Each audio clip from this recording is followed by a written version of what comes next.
Side. I'm your host, Brianna. And I'm Dyson. And this is Dark Adaptation.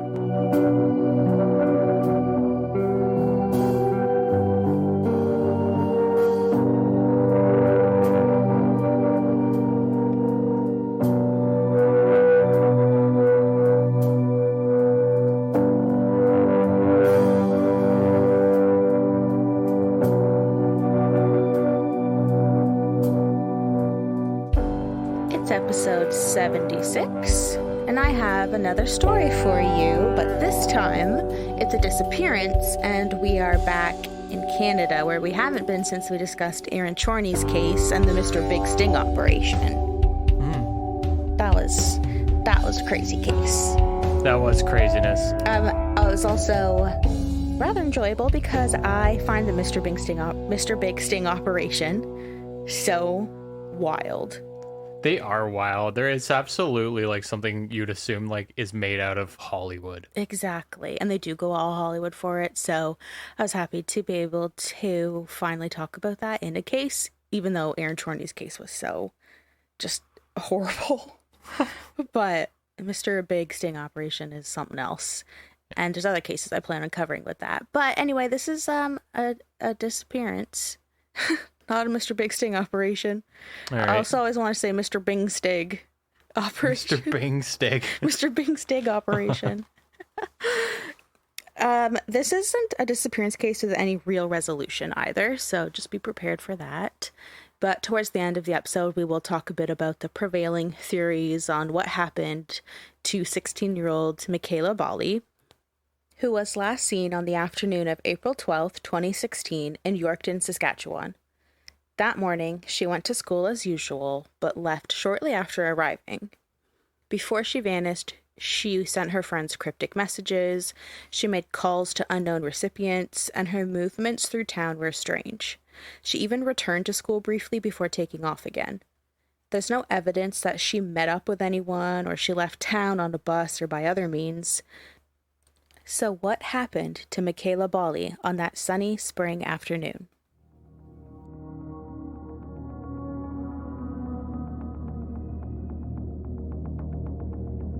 Mekayla was last seen at a bus stop in Yorkton. The last time anyone saw her was on April 12, 2016. The next morning, her cell phone was turned off for good. When her cell phone stops working, is basically the last contact we have of her with anyone. For Mekayla to have been missing since April the 12th and for us to know nothing about where she's been is very concerning to us.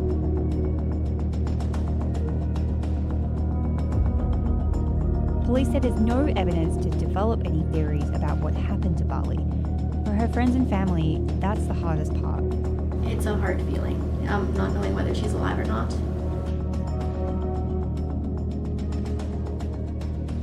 What happened to Mekayla Bali?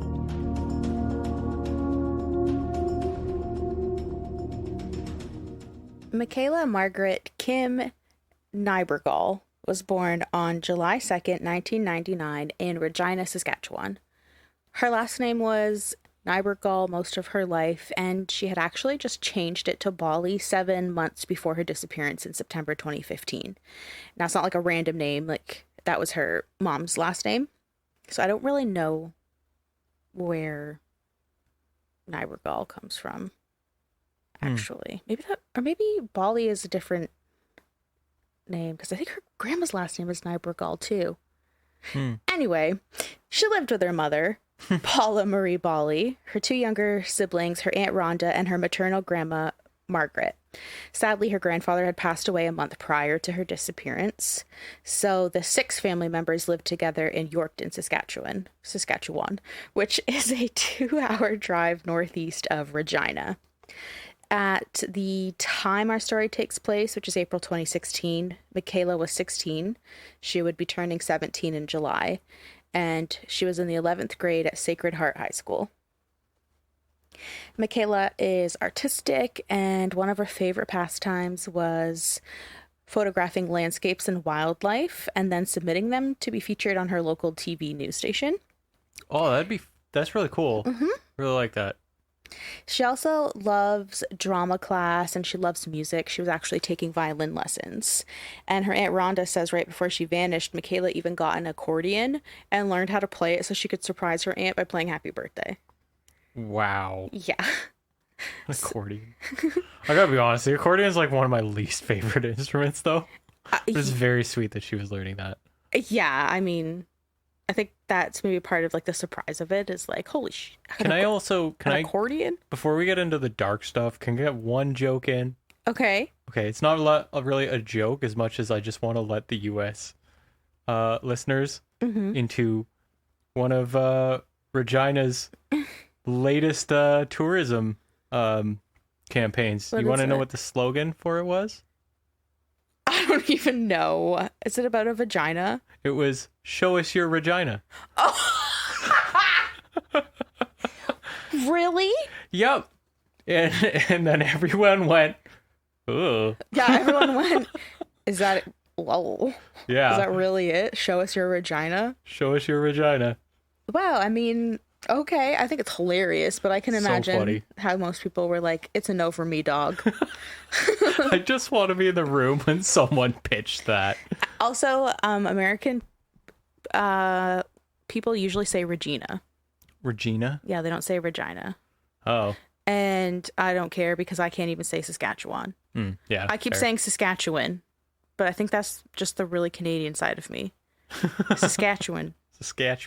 But Manitoba, eh? yeah, like I don't know what it is. It's when it's recording and like reading what I'm writing and it's places. Like there's something about it that just I think fucks with podcasters. Yeah, I get it. That makes sense. Because you're reading it and you're like, what the fuck? And like it's Saskatchewan. There's like 4 people that live there. No one ever says it. Says the word. I was going to argue with it, but I actually have no rebuttal. I don't know what the fuck Saskatchewan's known for beyond farming. Watching your dog run away for 3 days. Oh, that's true. It's a good dad joke. It's fantastic. Oh, yeah. I know it's Saskatchewan, but for some reason, I just kept saying Saskatchewan, and now there's probably a whole ass blooper at the end of this about me not having a actual crisis about how to say it. My favorite is the amount of Russian stories you've told and have gone like balls deep into getting the pronunciation correct and the like dialect and everything. And I am Canadian and I can't say Saskatchewan. Saskatchewan. Yeah, but I'm not 2% Saskatchewan. Okay. Yeah. So, Mekayla, really sweet girl. She's a very thoughtful girl. She learns how to play the accordion to surprise her aunt with a happy birthday. Yeah, that's right. That's right. It's fine. Leave it. You can leave it. This is who I am. Okay. On top of loving music, Paula said her daughter loves to read. She's a big fan of the Hunger Games, and she loves fantasy video games like League of Legends. That's just like the most typical nerdy teen ever. Yeah, I was like, I've never played League of Legends, but I imagine it's like if I was 16 playing RuneScape. Yeah, it's that intense, actually. Even I played it. It became... I mean, like, I wasn't, like, consumed, but yes, I was. Yes, I was. My whole house in university, we all played it as, like, a game that we all did, and it became, like, our nights. And you would hear shouting from, like, upstairs room and downstairs room, like, yelling about, like, different strats and calls. Oh, okay. So it's way more intense than RuneScape. I play RuneScape to relax because it's so monotonous, but, and I still play RuneScape. Yeah. I was going, nope. Okay. We can't keep meeting like this, Dyson. Stay on track. Paula further described Mekayla as, quote, very sweet, shy, introverted, very dedicated to her family, and certainly loved her siblings. She has a younger brother and sister who are incredibly important to her.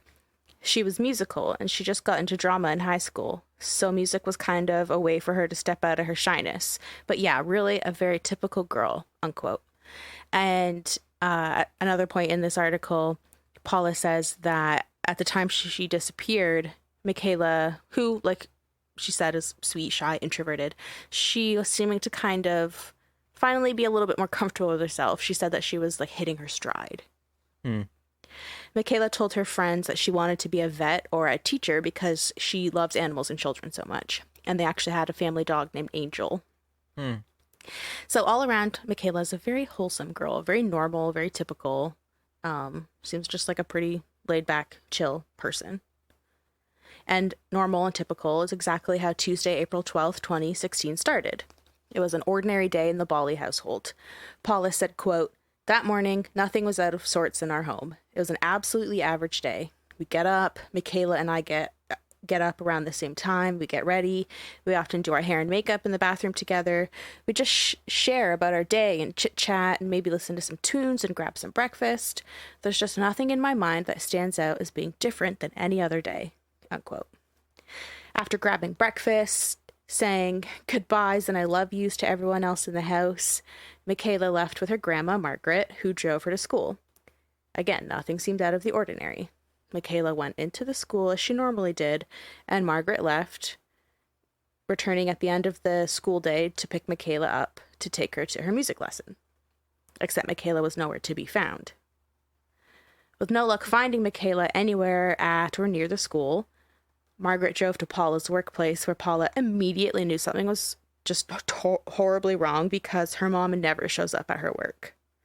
So Paula was remaining as calm as she could, initially hoping it was some sort of misunderstanding or maybe Margaret and Mekayla somehow missed each other. But with no sign or word from Mekayla, the situation quickly escalated into a panicked one. Quote, "To be frankly honest, I was literally running around the school, looking under school buses, screaming her name. It was very traumatic. No answer on her phone. I'm calling and texting and trying not to be completely frantic," unquote. That was from Paula. Paula was likely holding a bit of hope that Mekayla had maybe run away or she was rebelling in some way, even though it was unlikely because Mekayla never rebelled. She was a great kid. She didn't take risks or act out. So at home, Paula searched the house for Mekayla's possessions, and she even checked their emergency cash stash, which she called the slush fund. Is that slush fund? A slush fund? Yeah, it's like your rainy day fund. All these like random things where you're like, oh, I bought like something and they give me change back. I'm going to toss it into the slush fund. Oh, okay. Yeah. I'd never heard that saying before. Mm-hmm. So she checked the slush fund. So to see if any of the money had been missing or taken, because then that might indicate that Mekayla had taken it to run away.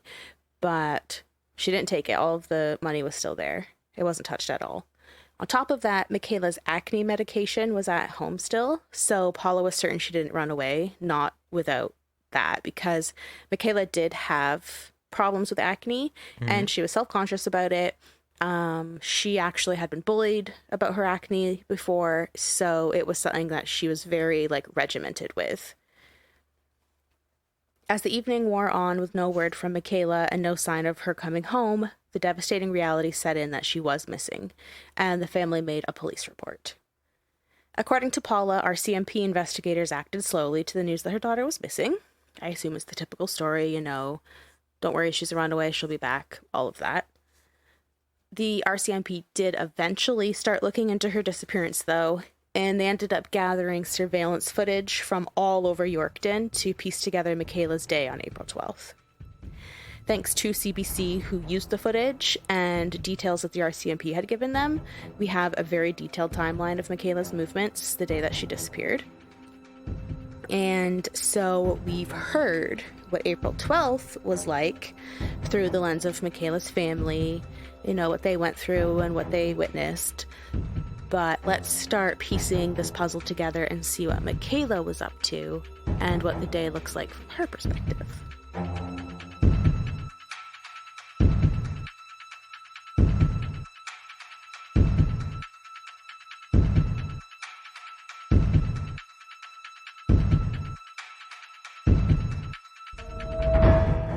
At 6:41 a.m. on April 12, 2016, Mekayla texted her friend Oksana and asked her to drive her to the bank.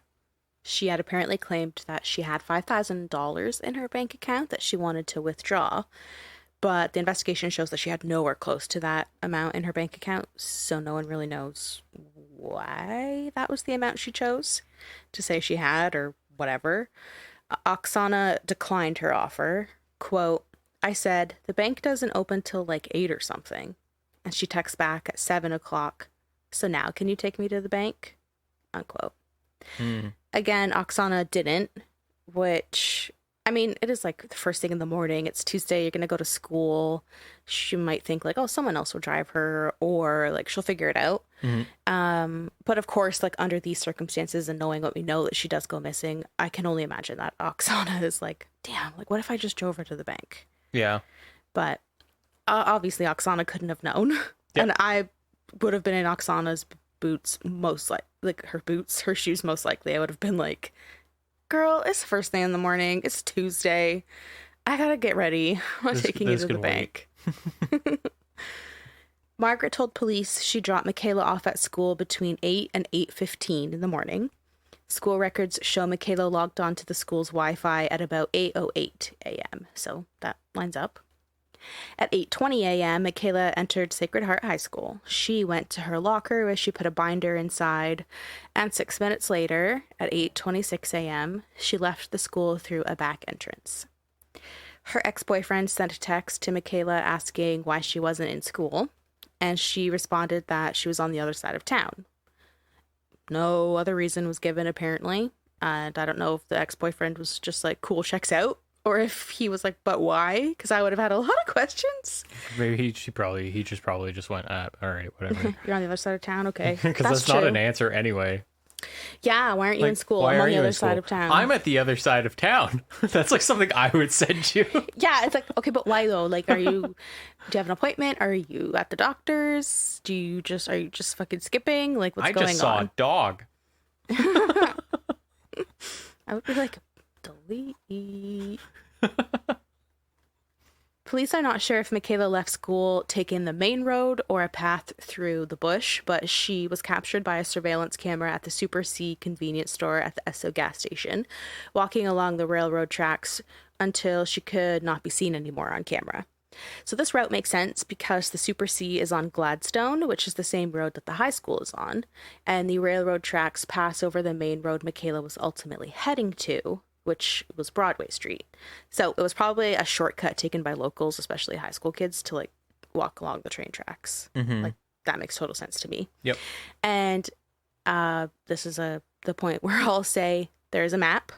It is on our Instagram, Dark Adaptation Podcast, and I'll also put the map on our website under the post for this episode, if that works better for people to just go to our website, which is darkadatationpodcast.ca. We're original around here. So Mekayla makes her way to Broadway Street, arriving at the TD Bank between 8:50 and 8:55 a.m., just before it opened. So she's waiting for it to open, and she's seen talking to someone on her phone through the CCTV footage. When a bank teller opens the shutters, Mekayla quickly ended the call that she was on and asked the teller to withdraw $55 from her bank account. She gets some money. Getting to the bank was clearly like this main objective for Mekayla. She had been asking a friend for a ride first thing in the morning, and apparently the night before she was on the phone with the bank a bunch of times, I think like 3 times. And I don't really understand why, because in the articles I was reading, it was like the night before, April 11th, she's on the phone with like customer service or whatever for the bank, and then she transfers $25 to her account. So, like, I don't really know what that means. Like, you transfer $25 to your own account? Or, like, does it mean that she deposited $25 and she was waiting for it to appear? Like, I'm not really sure about that, but yeah, she's very adamant about this bank situation and accessing whatever money she has. So, she gets $55. She leaves TD Bank en route to Terry's Pawn and Bargain. So she arrived at the pawn shop at exactly 9 a.m. She enters, she talked to the owner, Terry Hedden, asking him to evaluate a silver ring that she was wearing, but he turned her down. He later said, quote, Silver value is really low, so it just wasn't enough value in the ring to even bother making an offer on it. She was quiet and didn't seem to be in distress or anything like that, unquote. So it was really brief interaction. He was just like, nah, I don't really want your ring. And she seemed fine. Terry Hedden said that Mekayla left the pawn shop heading south, which is back towards Broadway, that main road with the TD Bank that she was just at. At 9:10 a.m., she entered a combined Tim Hortons and Wendy's restaurant, which apparently Canadians love a combined Tim Hortons Wendy's. Oh, yeah, that partnership. Oh, it's one of the best partnerships. There is so many. I can think, like, in my head right now, I can see like 4. Yeah. People love a good a Timmy's and Wendy's combo. Yeah. Attendees. A Wimmies. I like tendies. So she enters a Tim Hortons and Wendy's restaurant combination. She purchases a small drink. It looks like a small coffee or hot chocolate or something. And she walks over to a booth where she puts her backpack down and eventually takes a seat. One of her friends says that Mekayla always took a purse to school. She never had a backpack. So this stands out to everyone as odd. Plus, there's surveillance footage. Like, there's so much surveillance footage available. I will post on Instagram a like compilation I made, and even that is just like, it's a minute's worth, which is a pretty good amount. And there's still more out there if you just go looking for it, if you want to watch it. And I've watched so much of the surveillance footage, and the way that she moves with this backpack, like if she's standing up and she's putting it on her shoulders, there's like a little like hop to it. And I've done that if my backpack's heavy, like if I have a bunch of stuff in it, so you're like adjusting it, like you're because you got to adjust the strap on your shoulder. And exactly. And when she walks away and you can see her from behind, the backpack is like real low, which I would also do if I always had a fuck ton of stuff in it. Yeah. And like taking that like jump as you're putting it on, like you wouldn't do that really if it was light. And this is just what I'm noticing when I watch it. So it's already weird that she has a backpack when her friends are like, nah, she always just had a purse. She didn't need a backpack. She would just carry her binder. So she has a backpack and it seems like it's heavy. Stands out. Mekayla is alone in this Tim Hortons.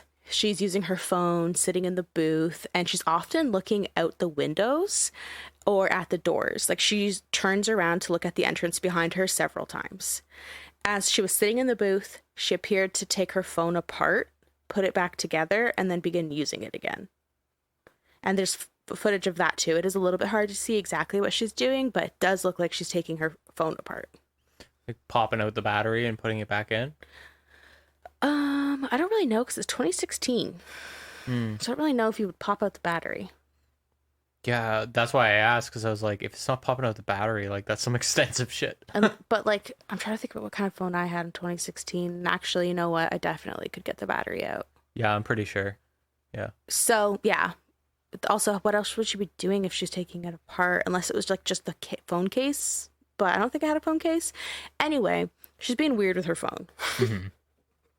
At 9:23 a.m., after sitting in the booth for 13 minutes, she grabs her bag and leaves the Timmy's through one exit, then returns through another entrance, strolling through the restaurant and then out an exit again, walking north past her surveillance camera at the nearby Home Hardware where she's captured briefly.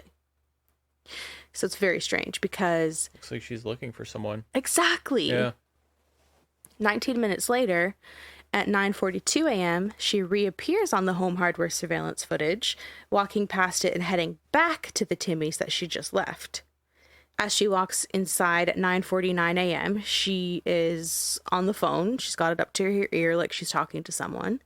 But police have no record of that call, leading them to believe that the call was made using some sort of app. There's no phone record of the number calling anyone. Oh, okay. So it'd be like WhatsApp or something like that? Exactly. Okay.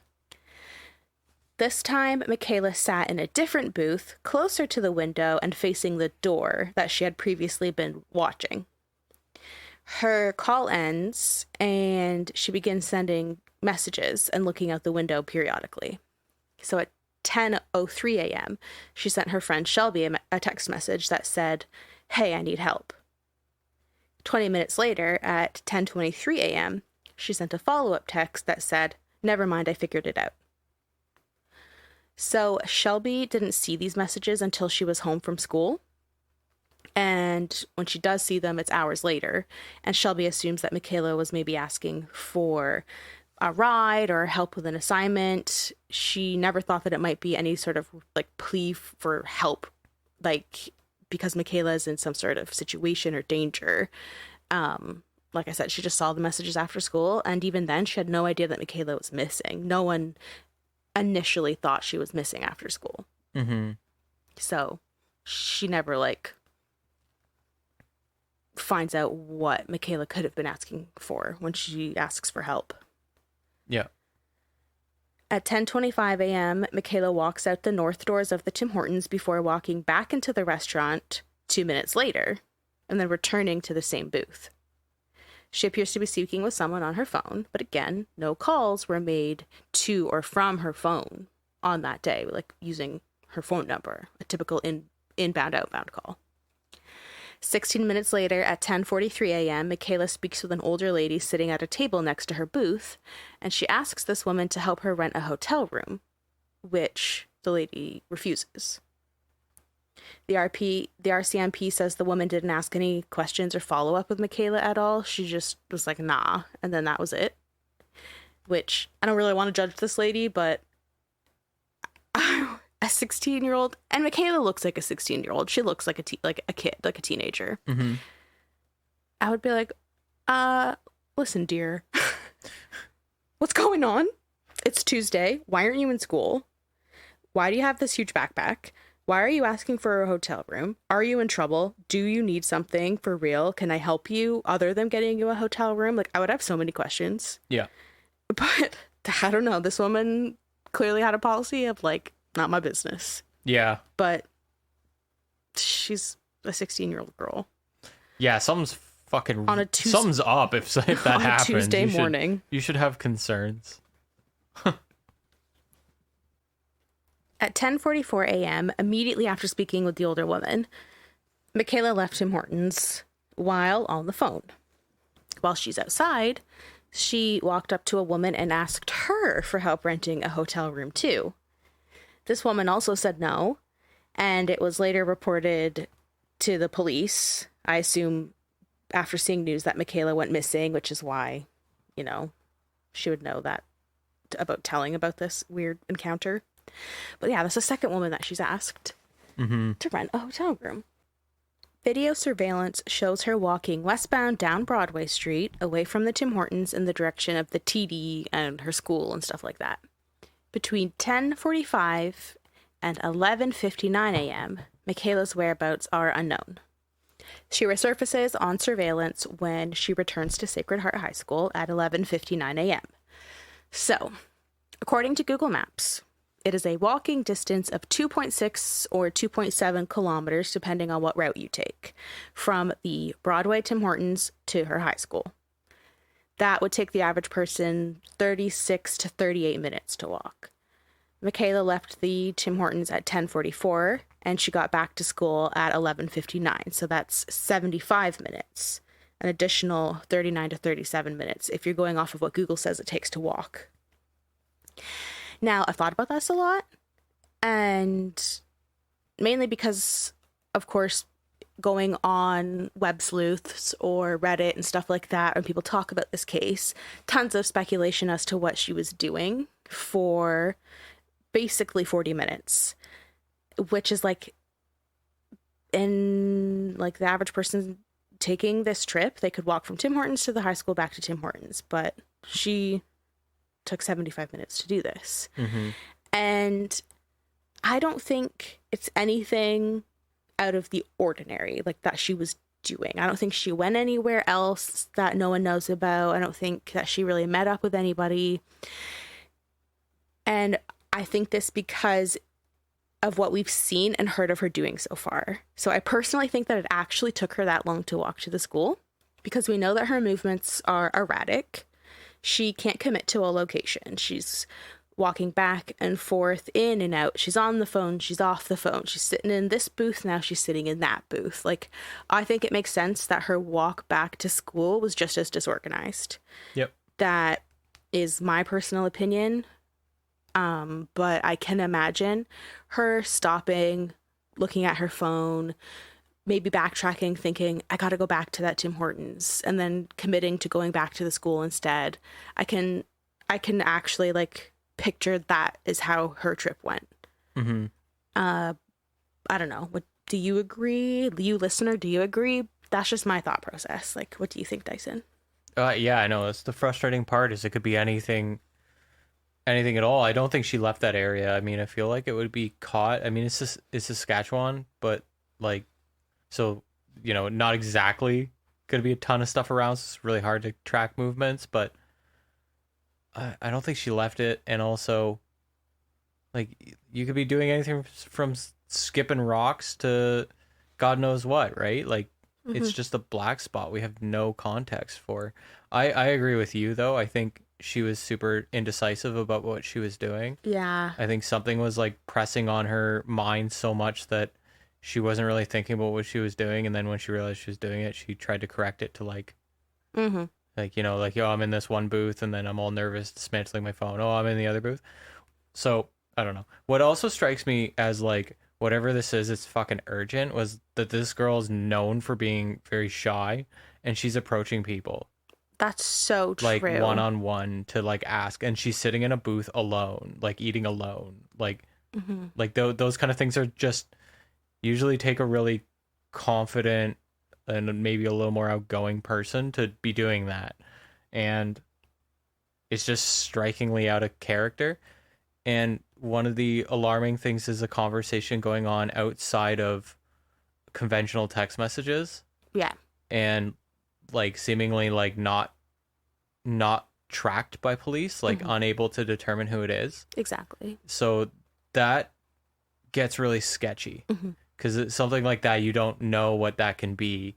If it's untracked, that could be drug dealers, that could be, you know, sex traffickers, and you can go from anywhere from kid trying to just buy some weed to like sex traffickers and extortion. Yeah, exactly. It's a terrifying scenario, right? Or it could just be someone she knows and she just uses fucking WhatsApp. You know, like, we don't know. So it's really all those situations, like, I don't know, every time we get, I'm the least fun person to ask that question, because I look at something like that and go, you know, I've been surprised so many goddamn times in my life by making assumptions and being so incredibly wrong about it that I just refuse to, like, plant my flag on any kind of hill, because it's just, it could be something you would say would never in a million years happen, and it did, and there's a perfectly reasonable explanation, or it's something that, you know, is just completely out of left field. Also, this isn't something that you need, like, fun speculation on, you know? It's not like we're talking about, is Bigfoot real? Yeah. So don't worry about that. Yeah. But I can tell you for sure that it wasn't WhatsApp, but it was something similar and worse. So Okay. you have the right to be thinking about those little red flags that are popping up, because that will come up in a bit when we start kind of speculating on theories and stuff like that. Because right now this is just her movements. So back to the timeline of her movements. By 11:59 a.m., Mekayla was back at school. RCMP reports say she spoke to two other students, reported to be two of her friends, at 12:01 p.m. And when she was talking to them, she told them that she was going to take a bus to Regina for a vacation.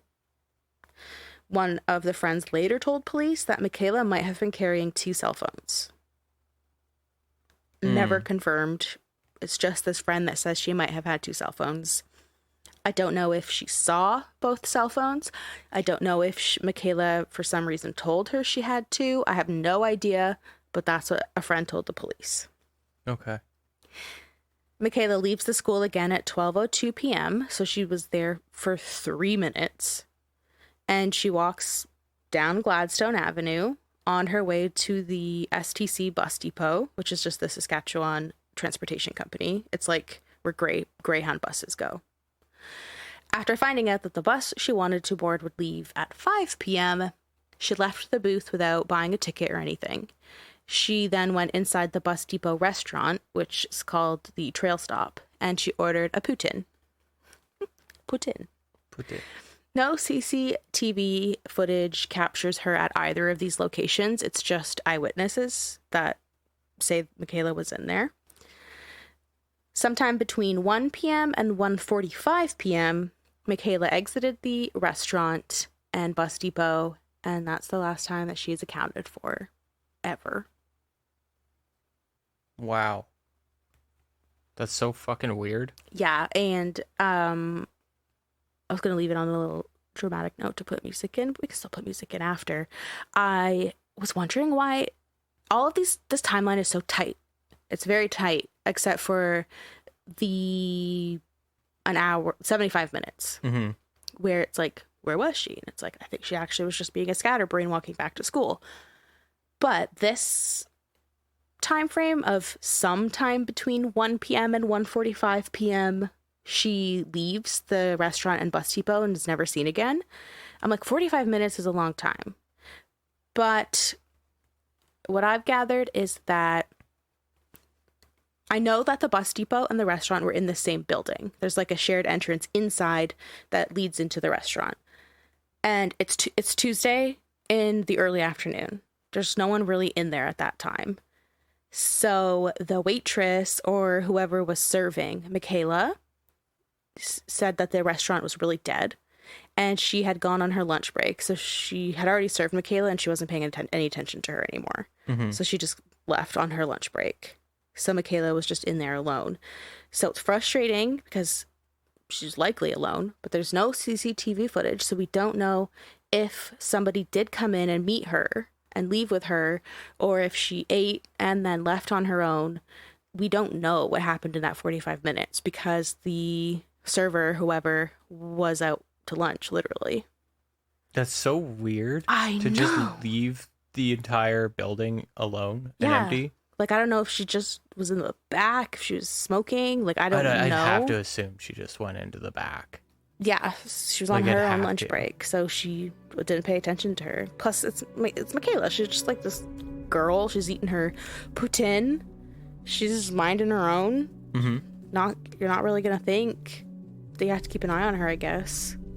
So we don't know exactly what happened in that 45 minutes. If someone came in and grabbed her, met up with her, that she left on her own, she left alone.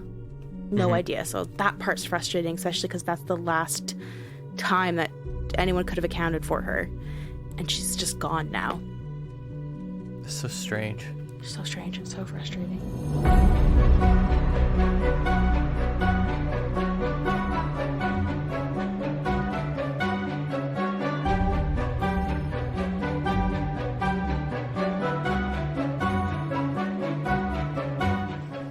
Creating that timeline, putting together the surveillance footage, talking to people at the locations Mekayla visited that day. That was the first part of RCMP's investigation into her disappearance, and really the bulk of it, because after doing all of that, no one was any closer to finding Mekayla. There was no trace of her or where she went when she left the Trail Stop restaurant. They could not confirm that she purchased any sort of bus tickets. It did not appear that she did, so she's literally just vanished. RCMP did some grid searches and area searches and stuff like that, but nothing of significance was found. So it really did feel like the investigation just stalled after putting the timeline together. Of course, there was numerous sightings, people coming forward saying that they see her at such and such location, and police would go there to investigate it, but there was no sign of Mekayla, whoever was believed to be Mekayla. So there's no official sightings or encounters with Mekayla since she ate at the Trail Stop over 7 years ago. Tips came in saying Mekayla has been seen with people. The day that she disappeared, there was a tip, like she was with this man who had a flaming cross tattoo on his arm at the bus depot, but the police tracked him down because it was such a specific description, and it turned out that he was at the bus depot, but it's just because he was in the same place as her, and he stopped to hold the door open for her, and that's it. So okay. he was investigated. He's not a suspect in her disappearance. This is where we kind of get into the social media side of her case. And in my opinion, it's the scariest part of her case. Because when a case involves kids and teens and social media, it is scary. Mm-hmm. Just listen to last week's episode on Austin Lee Edwards. Yeah. As part of their investigation, obviously police are looking into her phone records, her presence on social media, basically her digital footprint. And they learned that at 6:51 a.m. on April 13th, so the day after she went missing, her phone was shut off and it never turned on again. And she has left no digital footprint of any sort at all. Like, it literally is like she disappeared off the face of the earth. It's terrifying. Yes. Well, her friend Shelby showed police that a message she sent to Mekayla on Snapchat after she had disappeared appeared to have been opened. It's never been confirmed if it was actually opened by someone deliberately, if it opened because of a glitch. Like, there is really no way to know. But there's no evidence of her having a legit online presence anymore. So it is interesting. Mm-hmm. And that's just kind of where it goes. Like, it's just interesting. And it's sort of like a little beacon of hope that maybe she can access her Snapchat. Yeah. I'm not in the glitch camp at all. Yeah, I don't have Snapchat. I've never used it. I don't. I got it for maybe like 3 seconds when it first came out. Yes. And someone was like, you need to get it. And they tried to talk to me on it. And I'm like, what do you mean I have to take a photo every time I want to respond? It's so annoying. And it's only you like sideways on the camera. Like, I didn't get anyway. It's stupid as shit. I just don't like social media, obviously. Like, Yeah. if you're listening to this, I have like this weakest social media presence, even for our podcast. I try, but I don't like social media. But this is a 16-year-old girl in 2016. She liked social media. She used it. She had Snapchat. So did she open this message? Did someone else using her account open this message? Was it a glitch? Is it normal for messages to glitch in Snapchat? Don't know. But it's interesting, and it was a small glimmer of hope that maybe she accessed it. Mm-hmm. There was a second message sent that never has been opened, so I don't know. An Instagram account under Mekayla's name was later discovered, separate from one that she already had, apparently. For a split second, people had hope because she was missing. And again, she's 16. She's active on social media. There's hope that she has made a new account. The account had hundreds of followers, but then there was no activity, and the bio simply said, goodbye. The account then disappeared. And again, I will insert my personal opinion here. I don't think that this was Mekayla. I think that this is just someone who was sick and making a fake account. Yeah, someone's fucking around. Yeah. Yeah. You wouldn't... Someone saying goodbye wouldn't do that. Wouldn't make a separate account randomly. And Later. Later. No. And not post anything. Not even like one weird photo. Like it was just nothing. The bio just said goodbye. Shit like that makes me wonder if, like... You said that was Instagram? Yes, that was an Instagram account. Shit like that, because it's Facebook, right? Like, they fucking know everything and anything. I don't think it was in 2016, though. Instagram? Was it Meta? I thought they made it. Oh Maybe my god, did they? I thought they just bought it. I could be wrong. But Oh my like, God. either way, I mean, like, these things track, like, IP, like, whatever email is associated with the account and stuff, and then police can usually subpoena that or do something with it. Yeah, but Some it's kinda- American. And there's Yeah. different privacy and stuff, different privacy policies, and they can subpoena it, but it is so expansive. It will be literally thousands and thousands of pages of just all kinds of weird data and data points and numbers and everything. And you have to have an expert who is like fluent in that go through the thousands of pages and put together anything that could mean something. Yeah. Like, it's almost a waste of time. Like, most of the time. Yeah, for what is probably some dumb fuck kid fucking around over there. Exactly. Yeah.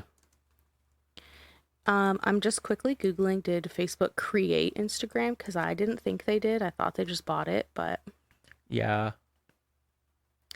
Nope. They didn't create it. They bought it? They bought it. Okay. And that was in 2018. Okay. Wait. What the hell? Did Facebook invent Instagram?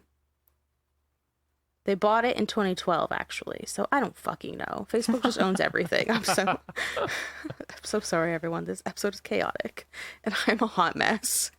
You're doing good. Behind the scenes, I've had to stop it so many times and be like, wait, I fucked up. And I sound just like that. So this account, goodbye is the bio. Probably some sicko who just made this to fuck around. There is a legit account about Mekayla now. It's called Mekayla Family Bali, and it's dedicated to Mekayla and to finding her. And there's also a Facebook page called Let's Bring Mekayla Bali Home. So if you do come across those two social media profiles, they are legitimate. Yeah. Mekayla had apparently been texting a person named Christopher, who was from North Carolina. Mekayla's ex-boyfriend, who was still friends with her, obviously, we know that he texted her on the day that she went missing, said that Mekayla had told him that Christopher was planning to visit Saskatchewan to see his mother, and he would come by Yorkton, too, as part of his trip. So, obviously, police are like, that's interesting. Number one, this guy's from North Carolina, so he's in the States. Mm-hmm. And he talks to her and says he'll be in the area at some point. We gotta talk to this guy. Yeah, that's not a red flag. That's the red flag depot being thrown at you. No kidding. Yeah. So police located this Christopher guy, and he was interviewed by both the RCMP and U.S. investigators, who also searched his house. But there's no evidence at all that he was in Canada during the time Mekayla went missing, and there was nothing found in his house that was suspicious, so he's not a suspect in her disappearance. And Christopher talked to CBC News and told them that he and Mekayla had just been talking just as like online friends. I don't know how long they were talking, but it was like a decent amount of time. And she had been apparently going through some tough stuff emotionally. She was a little bit depressed. There was some like suicidal ideation stuff happening.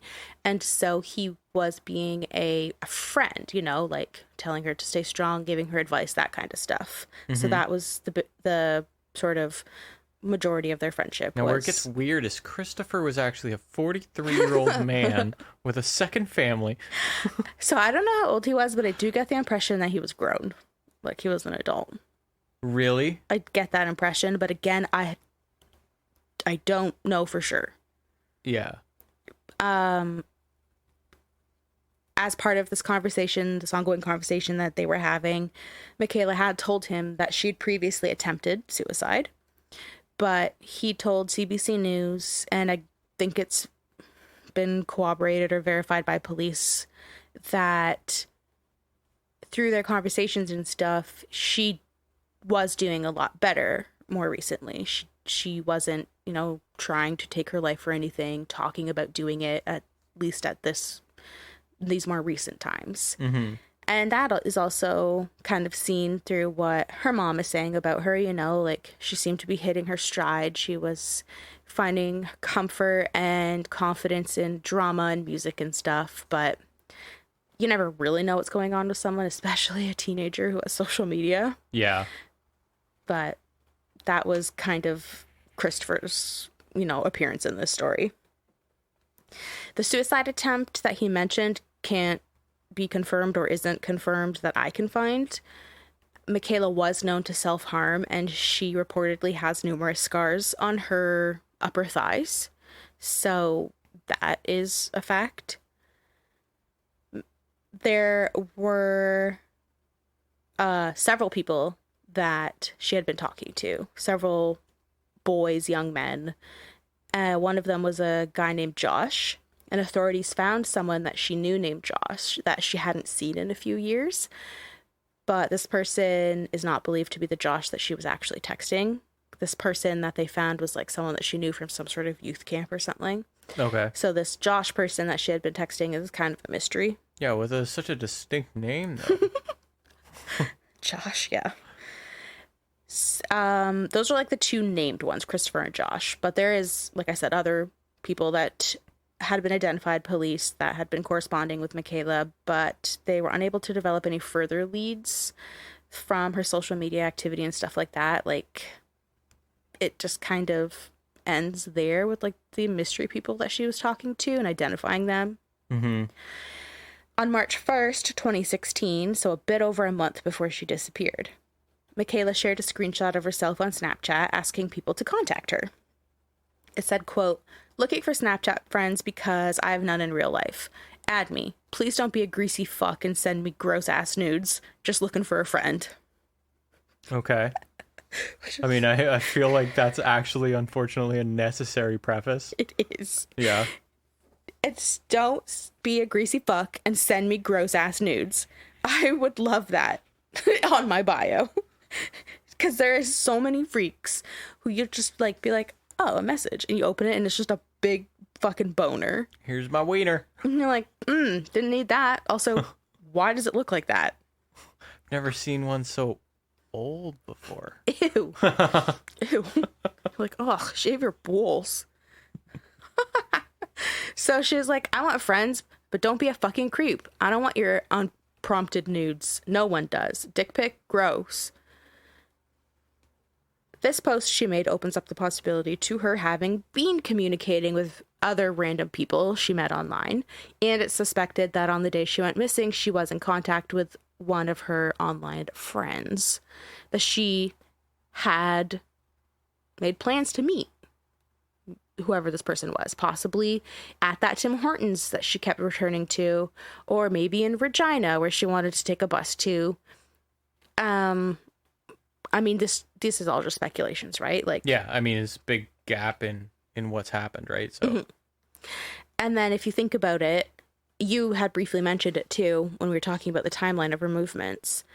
Her day moving around Yorkton is super weird, and it is kind of creepy because it's almost like she doesn't know what to do with herself, and she's pacing and she can't sit still, and some of her actions seem like she is waiting for someone or she's looking for someone that she is supposed to be meeting. So that kind of fits with having met someone online that she was supposed to be meeting. Then on top of visibly seeing her using her phone, talking on the phone, all of that, Telus only has a couple records of text messages that she sent that day. There's no records of these numerous phone calls that she appears to be making in the surveillance footage, which is also eerie. And this is the main reason that police believe she was using some sort of app to message and call from. And you had said WhatsApp. But Mekayla's friends confirmed with investigators that she was using an app called Kik to talk to people. K-I-K. okay. So Kik is it's a messenger app. It's sort of like WhatsApp. I had never heard of Kik, but apparently it's like a popular Canadian messaging app. Okay. So my understanding is that it is sort of like WhatsApp, but with WhatsApp, it's associated to you. Like, it's associated to your name, your phone number, email, whatever. Like, it has very specific criteria it needs in order to function. Mm-hmm. Kik doesn't need any of that. You don't have to have a phone number or give it a phone number. You don't have to have details to give it. All you have to do is make a username. And then you can talk to, meet, video chat, whatever, with random people. Okay. And that's what she was using, was Kik. Oh, good. Mm-hmm. Which is why I was like, it's not WhatsApp, it's worse. Yep, that sounds a lot worse. Because WhatsApp at least has like more safeguarding. Kik Mm-hmm. is just like, what's your username? Great, let's go. That's sketchy as shit. And on WhatsApp, you kind of have that, I don't really know how you would call it. Like a friend request almost, you know, like on WhatsApp, you're agreeing to add the other person. They have to have your info, vice versa. Just like a Facebook friend request works. Like, you can accept it or you can deny it. Mm-hmm. Like on Kik, you can just do whatever. You just directly connect with people, Mm-hmm. whether they like it or not. Yeah. Okay. Well, that's fucking ridiculous. I know. And there's like no parental controls really with it. So like, she is 16, but I mean,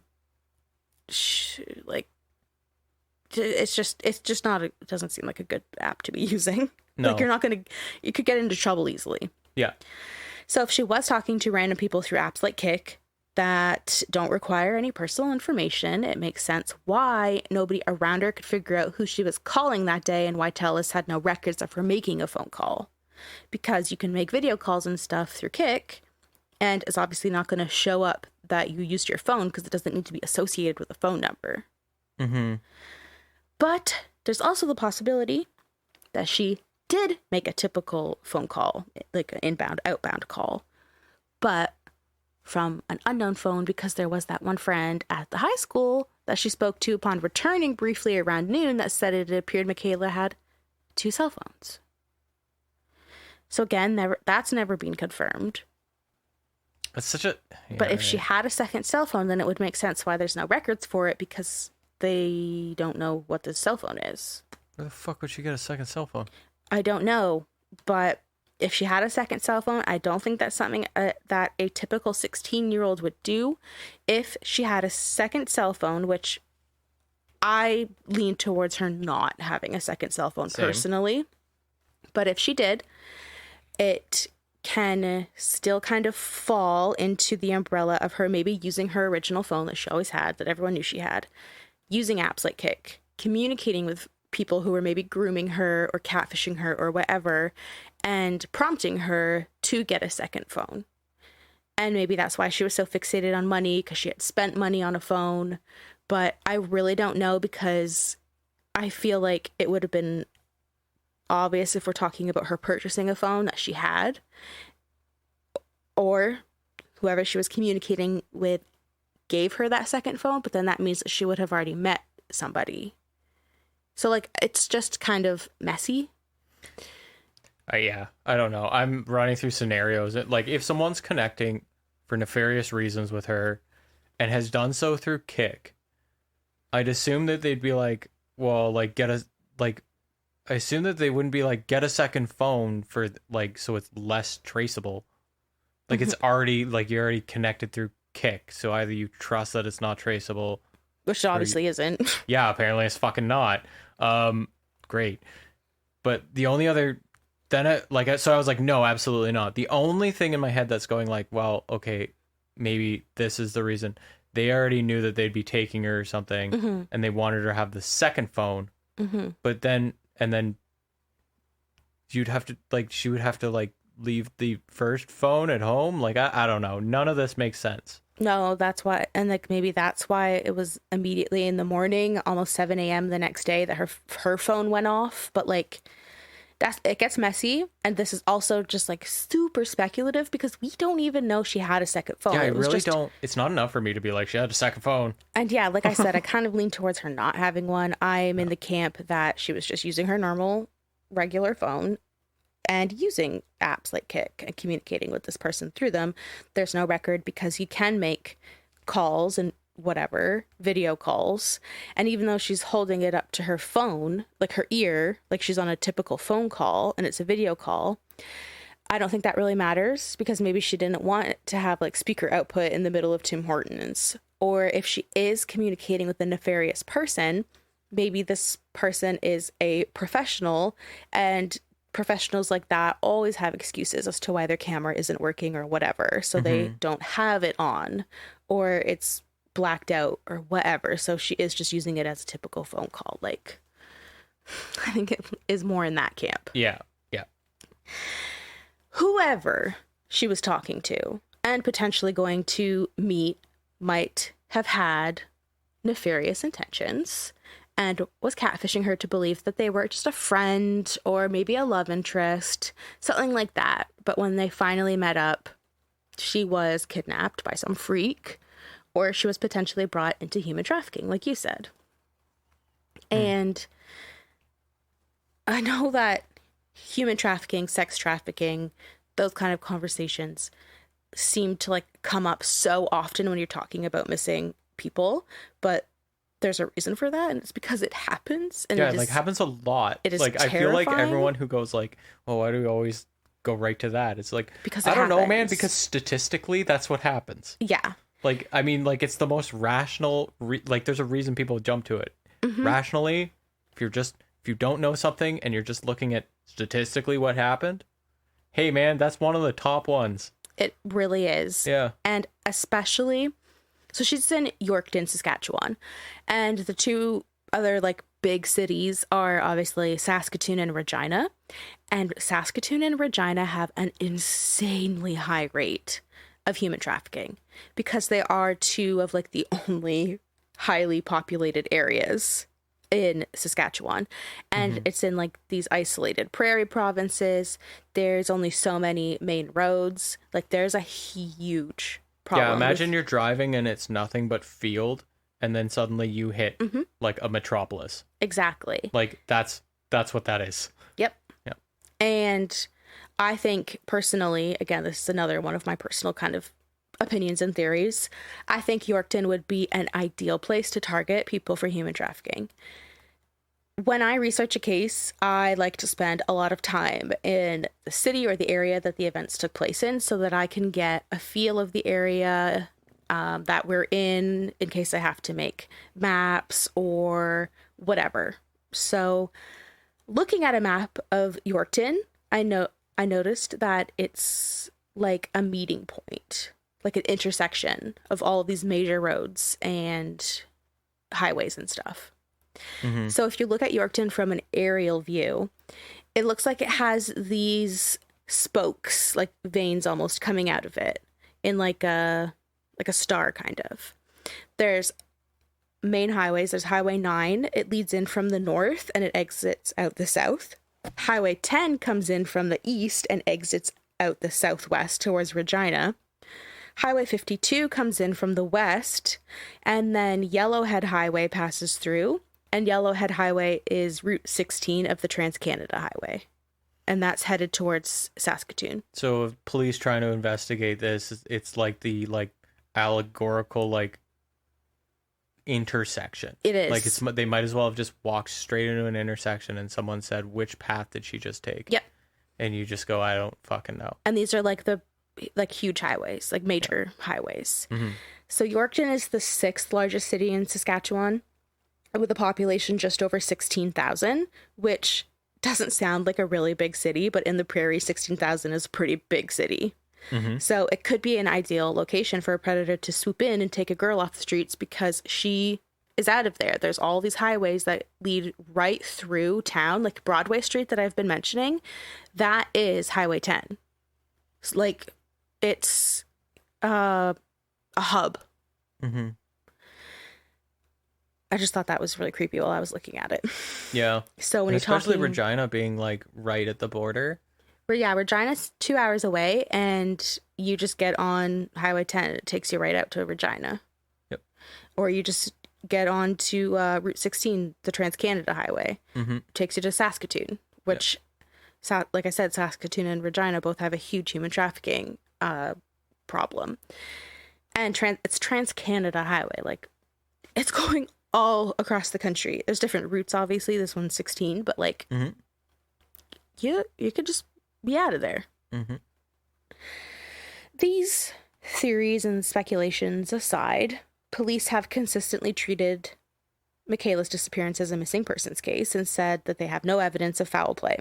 So one of the prevailing theories is that Mekayla is a runaway. Her high school friends have even said that her actions that day she went missing were intentional on her part. Like, she seemed very determined to leave. Some people point to her social media posts, which indicated that she was unhappy and planned to leave at some point. But Paula, her mother, points out that these posts were very old and they were no longer relevant at the time of her disappearance. She's also a 16-year-old child who's probably got a flair for dramatics because they're going through things. Exactly. Like, and if every one of us has like probably had the same kind of like growing up phase. Lord, I do not want to see any Facebook posts or nothing from when I was 16. Yeah. Like, no. I would die. Yeah. It would just be like Escape the Fate lyrics. Oh, God. Paula doesn't believe that her daughter ran away. She admits that she initially entertained the idea, but she quickly changed her mind when she realized stuff like the emergency money the slush fund money was not taken, when she realized that Mekayla didn't take her acne medication, like, she was like, nah, this kid did not intentionally run away or at least plan on being gone. Investigators have followed up on over 600 leads about Mekayla and her disappearance, and those leads have taken them as far away as Colombia and Scotland. But sadly, they've all been dead ends, and further leads haven't been developed, so the case remains just sort of stagnant right now. And if the police have developed other theories about what happened to Mekayla, or if they have any information outside of what I've told you, then they haven't shared it. And this must be so hard for her family, because that means that for over 7 years, they have just sat there with this pain and this grief, and it hasn't gone anywhere because no one is any closer to finding Mekayla and figuring out what happened to her. So there isn't any closure for her family because she's just missing. Like, you can't grieve properly. If somebody passes away and you know what happened to them, then you can have a funeral and put them to rest and stuff. But when someone is missing, like, they've just vanished, you're just permanently grieving until you figure out what happened. And, like, that just sounds like a personal, like, hell, like a nightmare. In 2019, 3 years after Mekayla's disappearance, Paula said that she, of course, is worried and devastated about Mekayla being missing, but Mekayla had 2 little siblings. She had a little brother and a little sister. So Paula was starting to worry about them and how hard this whole ordeal was on the kids and the rest of the family. Mm-hmm. And she said, quote, "My youngest daughter writes notes to Mekayla. So she takes them down to Mekayla's room and she puts them on her bed, or she puts them on her dresser. You literally pull the dresser open and it pops full of these little notes. And she makes her Christmas presents and says, 'This is for you.' And I think it's hard for her because she's beginning to forget her a little bit." Unquote. To add to this, I have another quote from Paula. Quote, "Mekayla's room looks the way it did when she left. You just hope she'll walk through the door one day, so you leave everything in a time capsule." Unquote. On each anniversary of her disappearance, the family holds a candlelit vigil at Sacred Heart High School. They use the vigil as an opportunity to remember Mekayla, honor her, to get together and share with the community about her disappearance, and to continue to raise awareness that she is still missing. And those attending the vigil are encouraged to wear blue because that was Mekayla's favorite color. Another way the family keeps Mekayla's case alive is through the Homeward Bound project, which is funded by the Washington State Police to spotlight missing children. I went down a rabbit hole because this is Saskatchewan. We're Canadian here. Mm-hmm. We're Canadian here, like I live in Saskatchewan. We're Canadian here. Saskatchewan is Canadian. Obviously, Washington State is Washington State in the United States of America, Mm-hmm. which is right on the west coast. Saskatchewan is smack dab in the middle of Canada, so it's not even like a coastal province. So I was like, this is the strangest pairing. And on my rabbit hole, I found that there was a big tip that had gone into the RCMP and about Mekayla being seen in Washington, basically. And it was this whole ordeal of trying to figure out where she was in Washington. So the RCMP and stuff had worked closely with the Washington State Police and developed whatever kind of bond. And then this Homeward Bound project thing came up, so they did this to spotlight Mekayla's case. So that's basically what happened. Well, I really appreciate that. That's exactly what I want police to do. Uh-huh. Like that kind of like cooperation and then progress. Yeah. Like to the point where they're building different programs Mm-hmm. together. Like shit like that's good. Well, yeah, it's Washington State's program, and they just kind of let Mekayla be featured in it. Yeah, sorry, like that's what I meant. Like it just expanding it so that it accommodates. So in spring 2022, 2 semi-trailers, like big transport trucks, the huge trailers that they haul, has Mekayla's photo and information on it. And this is what the Homeward Bound Project does. They put the whole 18-wheeler, basically, has a missing person on it, missing right across it, all of the information, and it traverses up and down the West Coast from Mexico to Vancouver in hopes of sparking new tips. So that is like... I really like that. Yeah. And here's a suggestion. Hey, everyone really hates people who own Amazon right now. And guys, if you ever want some good PR, maybe just start doing some good, like slapping that onto your fucking car in trucks instead of just an all white side and a little check thing. Yeah. Like I wish more trucking companies would do that. I know there's a lot of like small ones that do that. But I wish the bigger ones like Walmart and Amazon and shit that have the infrastructure to go all across No kidding. North America to be doing that. Like actual freight. Yeah, like actual freight. Slap it on the trains. Oh, that would be so good. Yeah, because you're just sitting there. Like, what a captive audience. It's such a good idea, too, because it's literally a moving billboard. If you're using that huge trailer on a truck, it's a moving billboard. And I thought this was so interesting because I've never heard anything like this. I'll also post pictures on Instagram about what this looks like because it is amazing. It's huge. I've never seen anything like that using a truck to promote something like this, in this case, a missing person. And then earlier this week, on the back of a transport truck, we saw a huge photo of a person who was killed by a drunk driver. Yep. And it was to promote Mothers Against Drunk Driving. And I thought that was really morbid, but really interesting and cool to use the truck for that purpose, because it is, like you said, this huge white canvas. Yeah. And I never seen anything like that. The Mad photo. Yeah, I've never seen the photo either before. That And really surprised me. then to be researching this case and then see that they were using the transport trucks to put missing people on, I was like, man, there's an interesting theme happening here, and I like it. Yeah.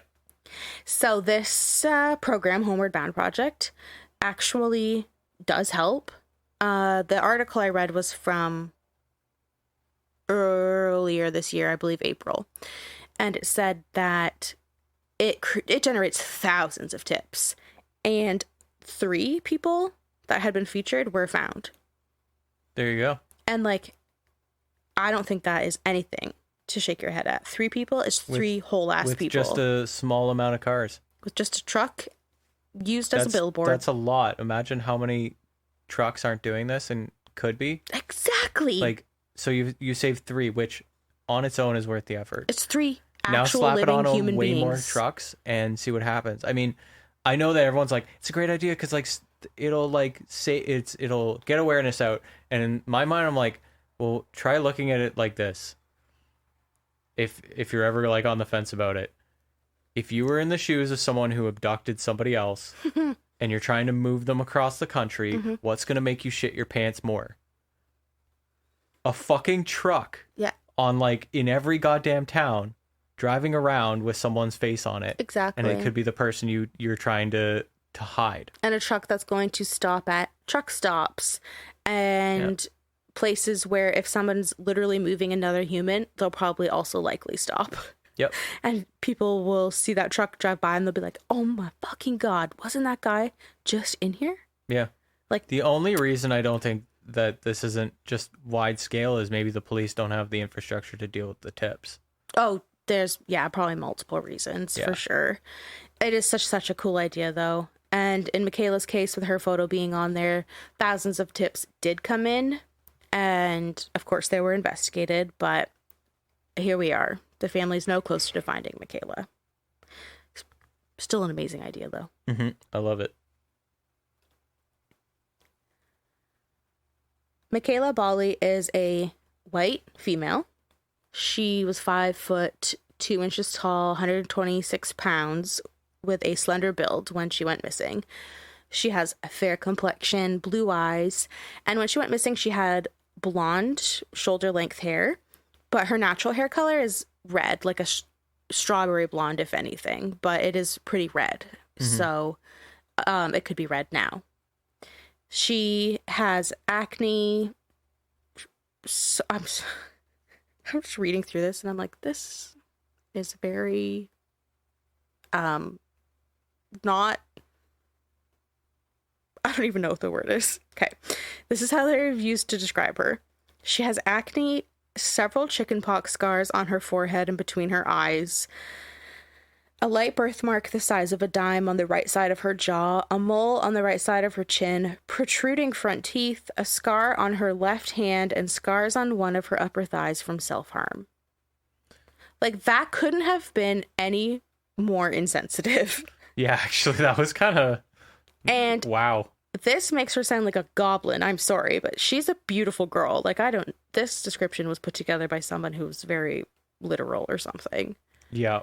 I know that you're supposed to put very, like, unique characteristics. Protruding front teeth is such an odd thing to just slap in there. Yeah. Like, that was uncalled for. She has acne, several chickenpox scars on her forehead and between her eyebrows. Why can't you just say, like just marks? Marks. Yeah. I don't. Anyway, all right. I didn't really realize it until I just went to read it out loud, and I was like, holy hell. Yeah. Like, give the girl some credit. Yeah. I'm obviously going to post pictures of her. You can see her. She's a beautiful girl. I don't know why they had to do her dirty like this. When she went missing, she was wearing thick-rimmed teal eyeglasses, a light green or teal infinity scarf, a maroon or plum-colored coat, a turquoise blouse, either black or gray leggings, or dark blue skinny jeans with a sparkle or white design on the back pocket. Those are very different pant styles, but one description is given from, like, the National Center of Missing and Exploited Children. I probably fucked that up. And the other is from, like, the RCMP. Mm-hmm. So she's wearing either type of pants there. Maroon or brown ankle boots with chunky heels, and she had a dark blue plaid backpack. She was 16 when she disappeared, so today, which is November 2023, she's 24 years old. Saskatchewan RCMP continued to search for Mekayla despite no activity on her bank account and no digital footprint of any kind. There is a $100,000 reward for information that leads to Mekayla's whereabouts. So if you have any information on this case, please contact any of the places listed in the show notes. There's quite a few. I don't want to list them here. It's pointless. Mm-hmm. Like, are you going to grab a pen? No one has a pen. Just look in the show notes. Paula chooses to believe that Mekayla is alive, as there's been no evidence that she isn't. Quote, in my heart, I want to believe that she is fine, that she is safe, and that a safe return is possible. And until I know otherwise, I will continue to believe that. Unquote. The Bali family has vowed to never stop searching for Mekayla. And if you're in Canada, specifically the prairies, keep your eyes out. She left her passport at home, so unless she got a fake one or she was smuggled out, she's likely still in Canada. So just keep your eyes peeled. And that is the story of Mekayla Bali. Tough with these missing people cases that don't really have any resolution. They're still ongoing. You have a family who wants answers. All you can do is speculate and have theories, but important to talk about them. Yeah, I was going to say they're one of my favorite for that reason. You got to keep them out there. And I think that with all of our resources and money we have, Dyson, we should start this idea of transport trucks with missing people on them, because they're actually moving billboards. Yeah, they're really good. Yeah, I'll tap into that swath of money that we have just piled up in the corner. Yeah, because we're super, super rich podcasters who don't do this purely because we love to do it. We make millions. Yeah. We are the media. Help me, I'm poor. So, yes, I mentioned a few reasons to check out the show notes. You gotta look in the show notes if you have any information, obviously. They'll be linked, phone numbers, email addresses, websites, all of that. And then a link to our Instagram if you want to look at the maps, because I talked about so many different places. And obviously photos of Mekayla. And links to our website, where I will put the sources and all of that. And just whatever, you know the drill by now. There's links in the show notes. Check them out. I thank you for tuning in and for sticking with me. I have been a hot mess this episode, getting tongue-tied, having Dyson do a lot of editing. And I just love you. Thanks for listening, and we'll catch you on the dark side. They'd never know until now. Bye-bye.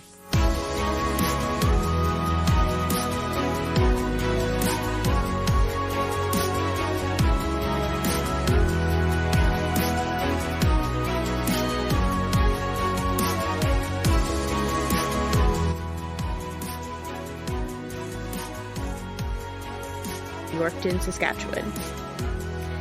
Did I say Saskatchewan weird? How do you... Saskatchewan. Saskatchewan? Saskatchewan? Saskatchewan? Saskatchewan.